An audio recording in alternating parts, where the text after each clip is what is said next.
कर सकते हो, मुझे बता देना अगर किसी को चाहिए तो मुझे बता देना। अच्छा, अब हम सीधे चलते हैं क्वेश्चन नंबर 3 पे चलते हैं। 3 में है what is the reason for stability of colloidal sols. क्या रीजन है स्टेबिलिटी के पीछे, व्हाट इज द रीजन। बताओ बताओ, थोड़ा सोच के बताओ, आप खुद ही सोचो कि क्या हो सकता है इसका answer. Yes, tell me. Colloidal salt की स्टेबिलिटी के पीछे क्या रीजन है। आपने पढ़ रखा है, आपको मैंने यहीं पे 2 रीजन ऑलरेडी बता चुकी हूँ मैं क्लास में पढ़ाते हुए। याद करके बताओ मुझे क्या क्या हो सकता है। ओजस बताओ, ओजस बताओ क्या रीजन है।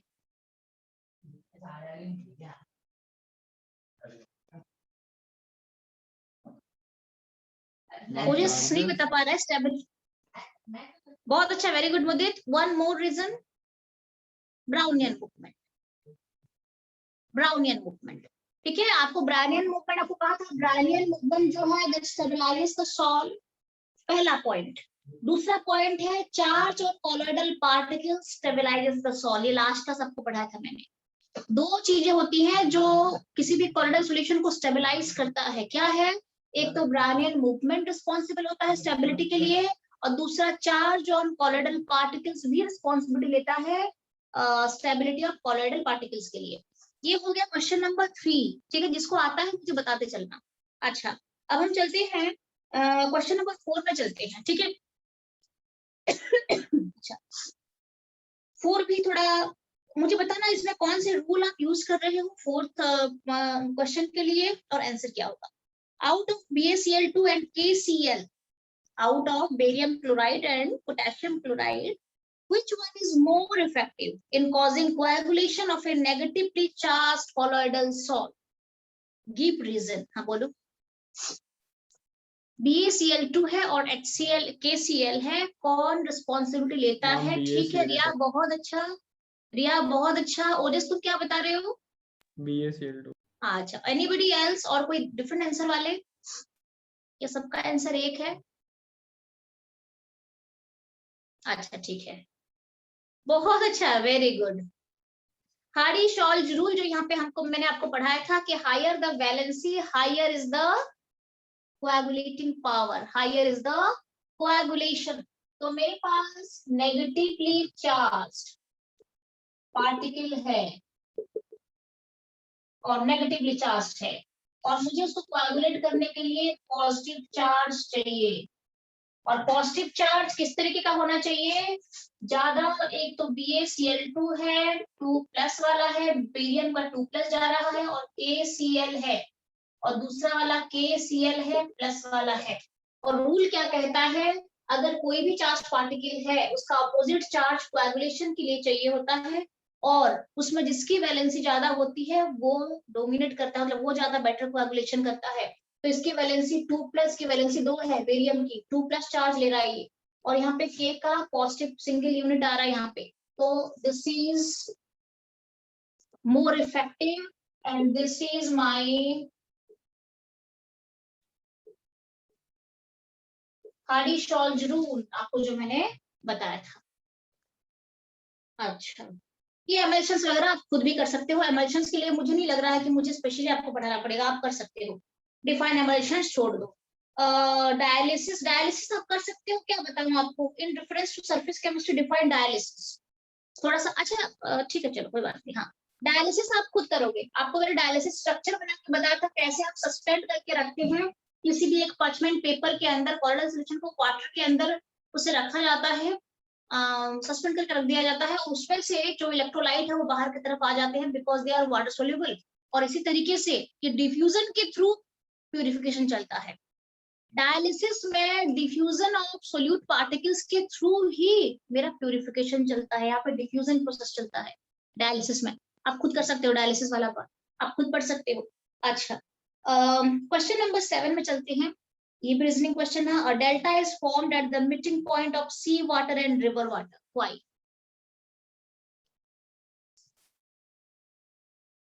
क्यों होता है river water and sea water के मीटिंग पॉइंट पे डेल्टा का फॉर्मेशन हो जाता है ना, you know this is the river, this is coming like this, you know, this is the entire sea, और यहाँ पे इस तरीके से डेल्टा का फॉर्मेशन होता है। व्हाई? Due to coagulation. बहुत अच्छा, वेरी गुड।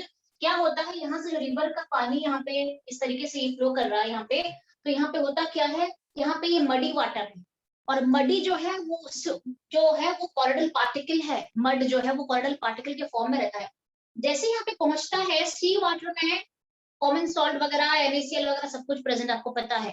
इलेक्ट्रोलाइट होता है सी वाटर में, तो वो क्या करता है, ऑपोजिटली चार्ज पार्टिकल के साथ कनेक्ट में आ जाता है, कनेक्शन में आ जाता है, और उसके बाद क्या होता है, जो कॉरिडल मडी पार्टिकल है उनके साइज जो है, after getting bonded to a oppositely charged electrolyte relative ion, उसका साइज जो है वो इंक्रीज हो जाता है, और वो कोएगुलेट होके यहाँ पे डेल्टा फॉर्मेशन में लग जाता है। यहाँ पे डेल्टा फॉर्मेशन होता है, कोएगुलेशन यहाँ पे इस तरीके से हो जाता है।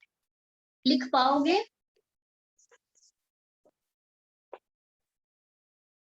लिख पाओगे कि नहीं? डेल्टा फॉर्मेशन क्यों होता है? मडी वाटर, यहाँ पे कॉरिडल पार्टिकल्स होते हैं, वो ऑपोजिट चार्ज के कांटेक्ट में आते हैं। यहाँ पे सी वाटर में इलेक्ट्रोलाइट है, उसमें ऑपोजिट चार्ज आयंस डेफिनेटली मिलेंगे। NaCl अगर है तो Na+Cl- जो मिलेगा यहाँ पे, और वो ऑपोजिटली चार्ज के कांटेक्ट में आके कोएगुलेशन में चले जाते हैं। कोएगुलेशन क्यों होता है? Due to increasing size of the colloidal particle, coagulation में चला जाता है। You can write it this. ठीक है, ठीक है। अच्छा, आपके पास आर्यन है तो आप एलियन से देख उसके आंसर्स में जाके भी आप चेक कर सकते हो। चलते हैं क्वेश्चन नंबर 8 में।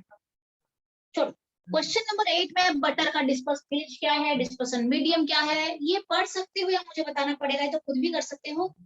मिल्क में क्या है, डिस्पर्स फेज, डिस्पर्सन मीडियम, ये कर सकते हो कि नहीं? बोलो, ये खुद ब खुद हो जाएगा तो फिर मैं नहीं कराऊंगी। खुद जाओगे, चार्ट में जाना है, वहाँ पे चार्ट है, और उसमें आप, हाँ, यस यस, वेरी गुड, ये आप कर सकते हो। मैं थोड़ा रीजनिंग क्वेश्चन में चलती हूँ, मजा उसमें अच्छा लगता है। ठीक है, आपको यहाँ पे क्वेश्चन है, आप कर सकते हो ना? फिर भी अगर डाउट है तो मुझे पूछ सकते हो। छोड़ो, यहाँ पे क्वेश्चन नंबर 12 में है lyophobic salt and lyophilic salt का एग्जाम्पल दो। ठीक है, तो लायोफोबिक एंड लायोफिलिक। लायोफोबिक में क्या होता है, नो एफिनिटी और very less affinity between disperse phase and dispersion medium. Example क्या आता है, all type of metallic salt, gold salt, silver salt, इस तरीके का सारे जो सॉल्ट है वो आ जाएगा लायोफोबिक के अंदर। Lyophilic, high affinity between disperse phase and dispersion medium, क्या आ सकता है, सारे पॉलीमेरिक सॉल्यूशंस जैसे प्रोटीन हो गया, स्टार्च हो गया आपका, उस तरीके से अगर हम चले तो एंजाइम हो गया। ठीक है, वो सारे आ जाएंगे, किसके अंदर आ जाएगा, लायोफिलिक के अंदर। आप दे सकते हो। चलते हैं आगे बढ़ते, नेक्स्ट क्वेश्चन। अच्छा, स्पेशली कोई डाउट है या नहीं है? जैसे मैं आपको 1 by 1 करा रही हूँ, कोई डाउट भी है इसमें? बच्चों ने कर रखा होगा क्वेश्चन, क्योंकि मैं डाउट पे फिर फोकस करूंगी थोड़ा सा ना, अगर आपको डाउट है। हाँ, ज्योति ने काम करा है, रिया ने काम करा है, no doubt, very good Pranav, बहुत अच्छा, सब कुछ हो चुका है, बहुत अच्छा, वेरी गुड। प्रणव बोल रहा है कि कोई डाउट नहीं है, अच्छे से कर लिया उसने, और बाकी बच्चे? हाँ, वेरी गुड प्रणव, बहुत अच्छा, बहुत अच्छा। हाँ ठीक है प्रणव, थोड़ा लेट हो गया आने में ना, ज्वाइन करने में लेट हो गया, अदरवाइज बहुत बेहतरीन हो सकता था, बट स्टिल अभी भी बहुत टाइम है, हम रिवीजन तो कर ही रहे हैं। अच्छा, और किसी को डाउट नहीं है? मैम टॉपिक 1 में डाउट है, टॉपिक 1 में डाउट, ये कौन सा टॉपिक है, ये कौन सा टॉपिक, ये टॉपिक 3 है? अच्छा, टॉपिक 1 मैंने सॉल्व कराया था आपको प्रॉपर, क्लास में नहीं करवाया था क्या? याद करो, टॉपिक 1 मैंने करवाया था कि नहीं?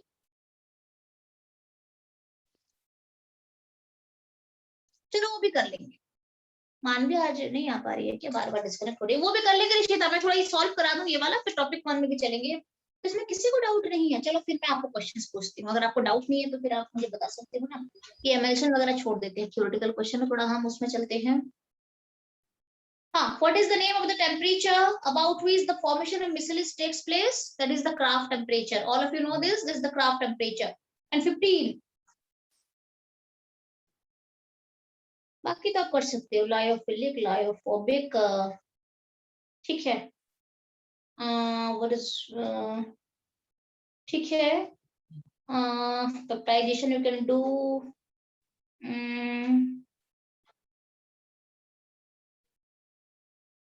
ठीक है। क्वेश्चन नंबर 21 है, स्लाइट रीजनिंग है, ज्यादा नहीं है कुछ इसमें। How can colloidal solution and true solution of the same color be distinguished from each other? colloidal solution और true solution को कैसे आप डिस्टिंक्शन में लोगे, कैसे डिस्टिंग्विश करोगे, बताओ। क्वेश्चन ये पूछा गया है आपको, यहाँ पे क्या लिखोगे आप इसमें इस तरीके से। मैं अगर एक बीम ऑफ लाइट पास कराऊंगी, सॉल्यूशन भी है और कॉलोइडल सॉल्यूशन भी है, तो स्कैटरिंग ऑफ लाइट कहाँ पे दिखेगी मुझे, कॉलोइडल सॉल्यूशन में दिखेगी, ना कि सॉल्यूशन में। Tyndall effect will be observed, ठीक है। कहाँ पे, कॉलोइडल सॉल्यूशन में ऑब्जर्व करना है मुझे, ठीक है। अच्छा उसके बाद, ठीक है।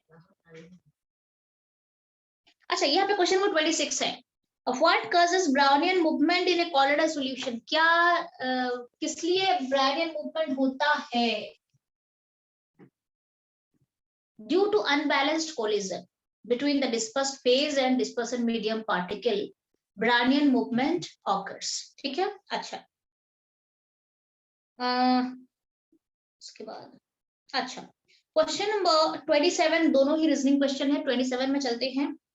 Same substance can act both as colloids and crystalloids, क्या लिखोगे? आपको मैंने बताया था ना, सेम। आपको थोड़ा क्या लिखना है, इसको क्या करना है, एक्सप्लेन करना है आपको। अच्छा एक्सप्लेन करना है।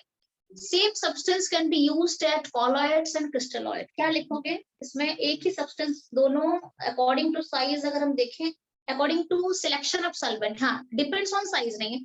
इसमें अगर हम देखें तो सिलेक्शन ऑफ सॉल्वेंट जो है वो बहुत जरूरी होता है।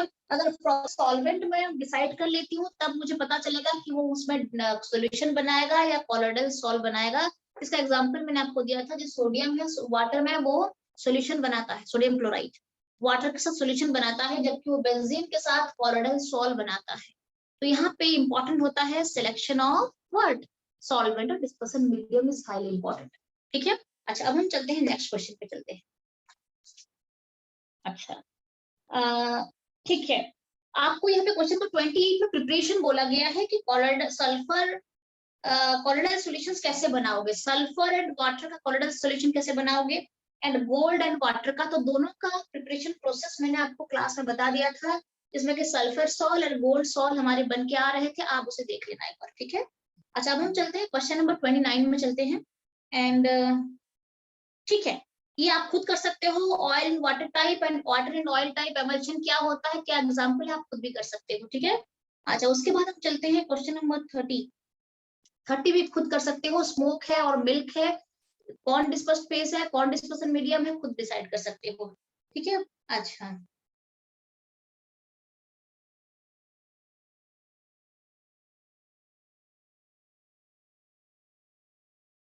ठीक है, एक क्वेश्चन 31 है। पूछा ये गया है कि लायोफिलिक और लायोफोबिक कॉलर्स क्या होते हैं, और लायोफिलिक और लायोफोबिक कॉलर्स में से कौन से कॉलर्ड ऐसा है जिसमें कि स्मॉल अमाउंट ऑफ इलेक्ट्रोलाइट में डालने के बाद कोएगुलेट करा सकती हूँ। तो इसका आंसर क्या है? ऐसा कौन सा सॉल है लायोफिलिक लायोफोबिक में जहां पे इलेक्ट्रोलाइट ऐड करके कोएगुलेशन चलता है? लायो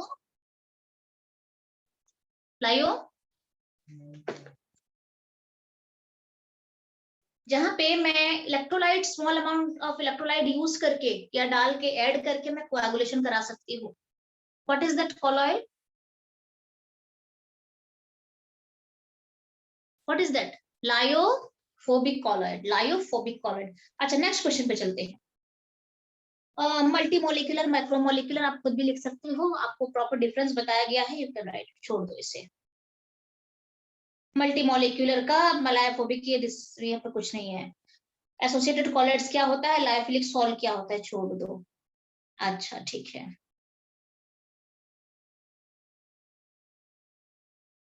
ठीक है। क्वेश्चन नंबर 35 रीजनिंग है। मैं आज मानवी नहीं एंटर कर पा रही है, बार बार वो डिस्कनेक्ट हो रही है।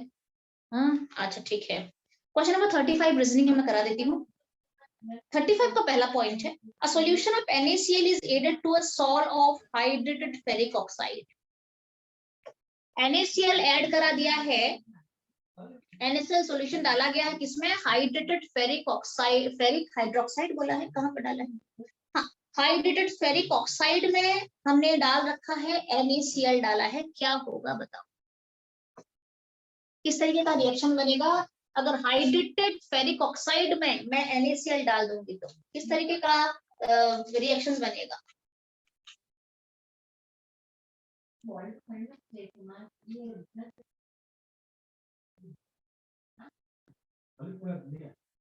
हाँ, ये समझा है कि नहीं समझा है? कैसे हम इसका आंसर लिखते हैं? फेरिक ऑक्साइड हाइड्रेटेड के फॉर्म में है, हाइड्रेटेड फेरिक ऑक्साइड में मैंने क्या डाल दिया है? NaCl सॉल्यूशन डाला गया है। वैसे आपको मैं बता दूं, फेरिक ऑक्साइड जो होता है, हाइड्रेटेड फेरिक ऑक्साइड का मतलब है वो वहां पे जाके हाइड्रोक्साइड फॉर्मेशन करता है। फेरिक ऑक्साइड हाइड्रेटेड फॉर्म में अगर चला गया तो वहां पे वो हाइड्रोक्साइड फॉर्मेशन करता है, फेरिक हाइड्रोक्साइड। और अगर हम वहां पे चलते हैं तो आपको कल मैंने बताया था कि फेरिक हाइड्रोक्साइड जो है वो पॉजिटिवली चार्ज्ड कॉलोइडल पार्टिकल है। तो अगर वो पॉजिटिवली चार्ज्ड कॉलोइडल पार्टिकल है और उसके अंदर मैं NaCl डाल देती हूँ, कैसे पॉजिटिवली चार्ज होता है? Like this.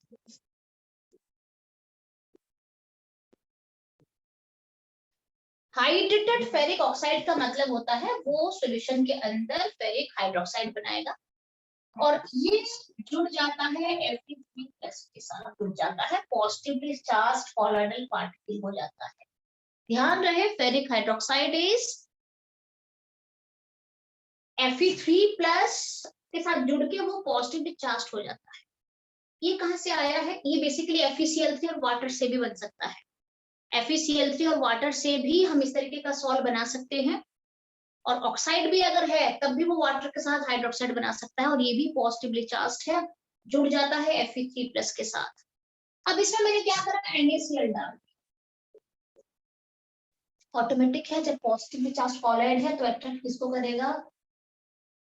Cl- का जुड़ जाएगा, तो जब Cl के साथ जुड़ेगा, Cl आके यहाँ पे जुड़ जाएगा, Cl- आगे साथ में जुड़ जाएगा, ये पॉजिटिव है और यहाँ पे मिल जाएगा Cl-।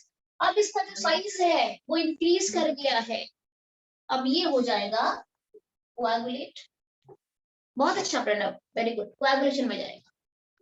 अच्छा, अब हम चलते हैं नेक्स्ट क्वेश्चन क्या है, कहाँ चला गया? हाँ ठीक है, आ गया। हाँ 35 है। A beam of light is passed through a solution of NaCl and then through a sol। Beam of light को NaCl सॉल्यूशन से पास कराएंगे कुछ भी नहीं होगा, बट जब सॉल्ट से पास कराएंगे तो स्पेक्ट्रम ऑफ लाइट दिखेगी, ठीक है। अच्छा चलते हैं, हाँ कोएगुलेशन के लिए पूछा गया है, व्हाट इज कोएगुलेशन, इसका मेथड बताओ। आप उसमें क्या लिख सकते हो? इसमें कोएगुलेशन के लिए एक तो आप लिख सकते हो, आपको मैंने बताया था addition of electrolyte, small amount of electrolyte डालने से क्या होता है? कोएगुलेशन हो जाता है। आपको मैंने बताया स्मॉल अमाउंट ऑफ इलेक्ट्रोलाइट अगर मैं ऐड करती हूँ तो कोएगुलेशन ऑकर्स, पहला point. Second point, electrophoresis, electrophoresis से भी कोएगुलेशन होता है। What is electrophoresis?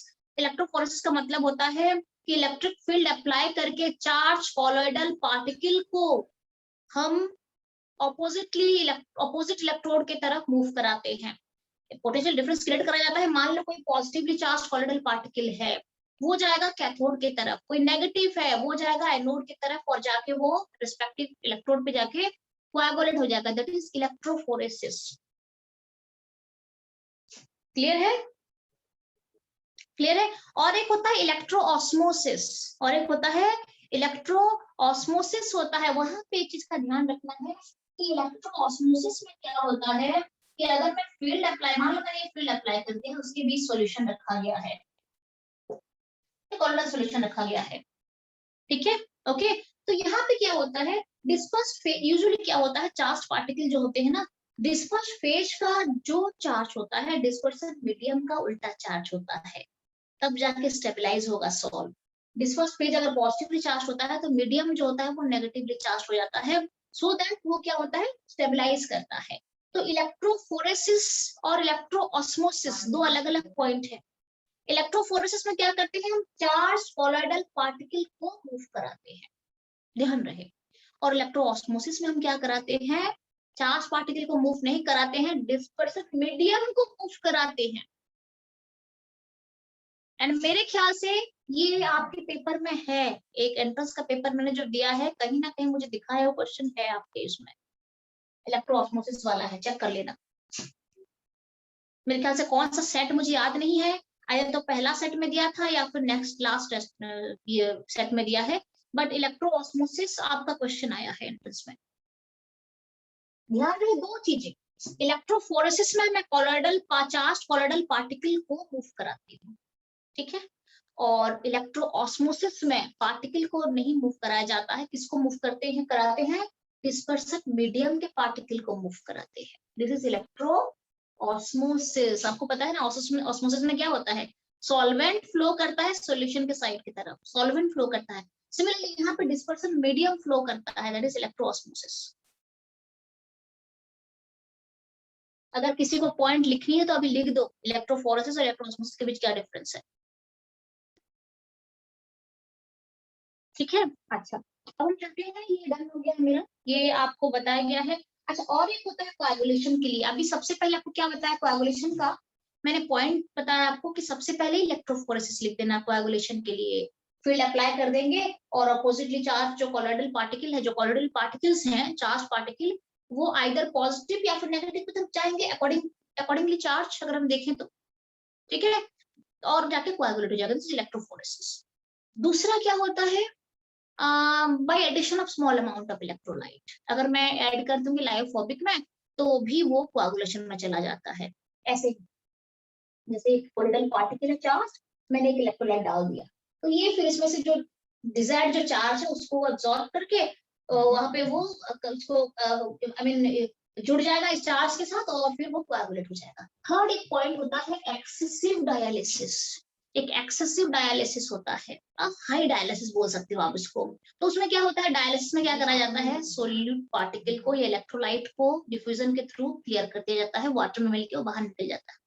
एक्सेसिव में क्या होता है कि जो इलेक्ट्रोलाइट कॉलोइडल सॉल्ट को स्टेबलाइज करने के लिए जरूरी है वो भी निकल जाता है, तो कोएगुलेशन हो जाता है। तो पॉइंट छोटे हैं बट पॉइंट काफी इंपॉर्टेंट है। वैसे अगर मैं आपको कहूँ तो ये चैप्टर थोड़ा सा मुझे उस तरीके का लगता है थ्योरेटिकल, बट मैं आपको 100% बता सकती हूँ, चाहे कैसे भी चैप्टर क्यों ना हो, हर एक चैप्टर में कंसेप्ट होता है, हर एक चैप्टर में कंसेप्ट होता है, समझना पड़ता है चीजों को, क्लियर ना। तो व्हाट इज एक्सेसिव डायलिसिस, अगर मैं आपको बता दूं, यहाँ पे टर्म पूरा लिखा है, तो एक्सेसिव तो नहीं उसको बोला, टर्म उसके लिए है, क्या है वो टर्म, उसके लिए मैं एक बार ढूंढ के बताती हूँ आपको।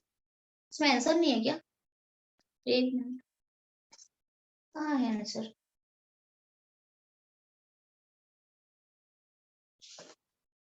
खैर यहाँ पे आंसर, एक्सेसिव बोल रही हूँ मैं, sorry, prolonged dialysis, prolonged dialysis, मेरा वर्ड थोड़ा परफेक्ट नहीं चला, एक्सेसिव नहीं, प्रोलोंग्ड डायलिसिस का मतलब है कि डायलिसिस बहुत देर तक चली तो क्या होता है, कुछ इंपॉर्टेंट इलेक्ट्रोलाइट भी निकल जाते हैं जो कि नुकसान कर सकते हैं, कॉलोइडल सॉल्ट को डिस्ट्रॉय कर सकते हैं, prolonged dialysis. And the last but not the least, एक वेरी इंपॉर्टेंट पॉइंट क्या है, कोएगुलेशन के लिए म्यूचुअल कोएगुलेशन एक टेक्निक होता है। Mutual, what do you mean by mutual coagulation, what do you mean by mutual coagulation. मान लो मेरे पास ये चार्ज पड़ा है, चार्ज पार्टिकल पॉजिटिवली चार्ज एक कॉलोइडल सॉल्यूशन पड़ा है, अगर मैं उसमें एक नेगेटिवली चार्ज कॉलोइडल पार्टिकल को रख दूंगी या सॉल्यूशन को